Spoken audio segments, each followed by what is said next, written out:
Hey guys, and welcome to 3dmotive.com, and in this beginner tips and tricks tutorial we're going to go through hard surface subdivision modeling techniques. So we're going to go through some of the very simple and basic techniques and tools that we use first, and we're also going to go through what is subdivision modeling or some examples of that. So as you can see, I got two objects in my scene, a simple cube and a simple cylinder with a little extrusion. So let's go ahead and have a look at what the preview of the high poly versions of these would look like. So I'm going to go ahead and turn that layer on. So as you can see, these two objects are the high poly versions that I already created. So let's go ahead and have a look at some of the main differences. So as you can see, the one on the left has a really hard edge and the light doesn't really hit it, so it looks really flat, whereas the one on the right, as you can see, has a really nice bevel to it, and when light hits it, it gives off this really nice highlight and makes our cube look a lot nicer. You can notice the same thing happening here with our cylinder. So you can see the low poly version looks really flat and we don't get that nice highlight around the edges, whereas the one with the high poly version, you get a nice highlight. Now notice that I said that these are just the preview of the high poly versions, and let's go ahead and have a look at what do I mean by that. Inside Maya, when you press number 3 on your keyboard, let's go ahead and try that out on this cube. When you press 3 on your keyboard, as you can see, it will go ahead and smooth your object, and this is just a preview of what your object would look like when you go ahead and smooth this. So notice that that doesn't happen to this cube, even though this is smoothed. Okay, so this would be my unsmoothed version, and as you can see, I got these supporting edges around there, and that will stop it from turning into a sphere, and we'll come back to that in just a second. Now notice that I do say that it's a preview. The reason for that is because this is just a preview of what our object would actually look like when we smoothed it. Now when we actually apply the smooth to it, our object would look like this, and as you can see at first glance it looks exactly the same as our preview version, and that's the whole point. But when we go ahead and have a look at our wireframe, as you can see, this one has a lot more faces because this is not a preview, this is actually the smoothed object. So previewing your smooth version of the object is really good because it will be a lot lighter, so your scene won't be as heavy, and it will give you a fast access to have a look at what the object would look like. So let's go ahead and have a look at the poly count on these. So I'm just going to go up to heads of display and then click on poly count. And as you can see, our unsmoothed version, for example on this cylinder, has 140 faces, and our preview version, we did add some extra edges in here to go ahead and support the shape, and we'll come back to that in just a second, has 420 faces, and our actual smoothed mesh has over 6,000.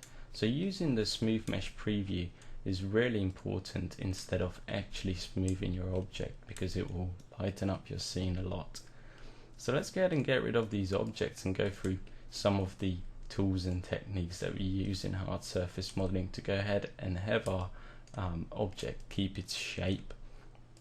So as you noticed earlier on, we created this cube, and when I go ahead and press smooth mesh preview, it will go ahead and smooth my object and it will turn into a sphere. Now we can still see some jaggedy bits, and that's because the smooth mesh preview default subdivision level is 2, but we can go ahead and actually increase that by going to subdivision level 3 or subdivision level 4 by pressing the page up and page down keys. So let's go ahead and, while smooth mesh preview mode is still toggled on, let's go ahead and press page down to go ahead and decrease the subdivision preview level to 1. And this would be 0, okay, and this is 1, 2, so as you can see the default is subdivision level 2, and this is 3 and 4. As you can see, as I increase the subdivision level, we get more of a sphere. So let's go ahead and set this back to subdivision level 2, and just to confirm that this is what would happen if we actually smoothed our object, let's go ahead and go through two different ways of actually applying this smooth. So the first one, we're going to go ahead and duplicate this cube, smooth that one, and then with this one, while this is still smooth, we're going to go up to modify, convert, and go to smooth mesh preview to polygons. Now as you can see, what this will do is it will actually apply the preview to our actual object. So now you can see this has 96 faces, whereas the preview still only has 6 faces. Now let's go ahead and go for a different way of applying a smooth to our object. So I undo all the modifications that I've done, and then we're going to go to mesh and then go to smooth and check the little box on the right hand side to go ahead and bring up our options. Now here you can see you can go ahead and set a different division level, so we can increase this all the way up to 4 or even 1.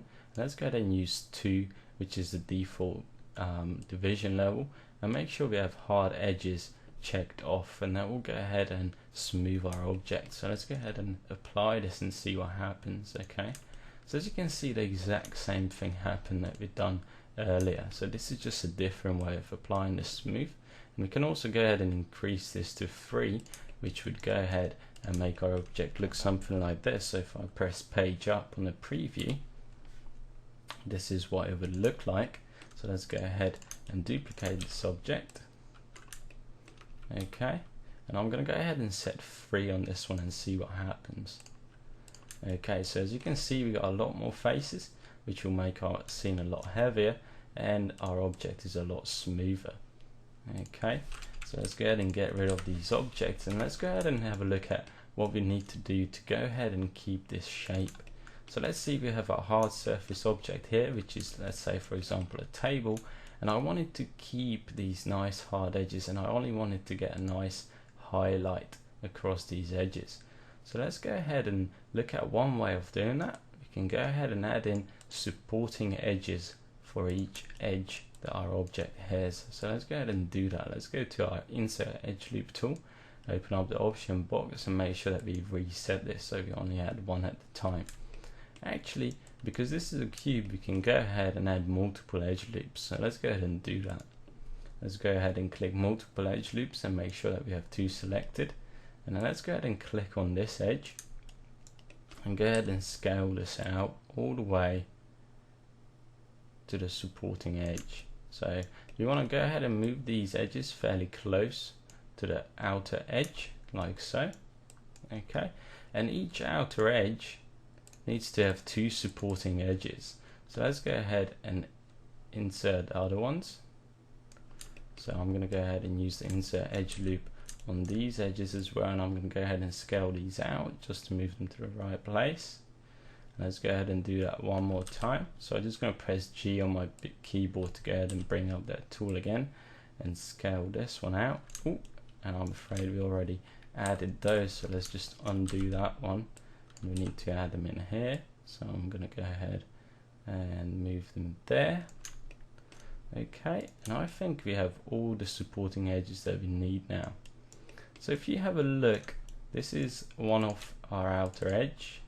Okay, so I'm just highlighting it for you guys so it's easier for you to see. And as you can see, we got a supporting edge on the bottom, and we got a supporting edge on the top half. Now what this will do is when we go ahead and smooth this, Maya will know that we only want to smooth in between these 2 edges. So we can go ahead and smooth this now. Okay, so now you see that when we go ahead and smooth this, our object will hold its shape, and we get a nice highlight going across the edges. Now let's have a look at what happens to our supporting edges when we go ahead and smooth this. So I'm just going to highlight that and then smooth this. As you can see, our supporting edge slides all the way up here, and I want to go ahead and keep this supporting edge closer to our outer edge so we get a harder highlight. So let's go ahead and add in some extra supporting edges, which I normally call our secondary supporting edges. Okay, and this might not be that important for this cube, but if you go ahead and scale this, so let's go ahead and scale it this way so it's not as uniform. Okay, and let's just go ahead and move this edge a bit further up. Okay, and same with this one. So move that there. Ooh, and make sure that I select the whole loop. Okay, and now if you go ahead and smooth this, you'll notice what will happen. Okay, so now when we go ahead and smooth this, as you can see, our supporting edge slides all the way up here, and we want to go ahead and keep this supporting edge fairly close, so we get a better smoothing result. So let's go ahead and add in the extra supporting edges that we need. I'm going to go ahead and make sure that I reset my tool so I only add in one at a time this time. So I'm going to go ahead and add a supporting edge for this and this, and one on the bottom as well. I'm going to go ahead and add one on the other side. Let me just close this so you guys can see better what I'm doing. Add one on the bottom. Let's go ahead and add one on the other side as well. Okay. So now you'll notice when we go ahead and smooth this object, we get a lot nicer bevel. And when we go ahead and smooth this, if I go ahead and highlight our two supporting edges, you'll see what happens. So our secondary support edge do slide further up, okay? But our first supporting edge will go ahead and stay really nice and close to our outer edge, and that will give us a lot nicer smoothing between these two edges, and that will give us a really nice highlight.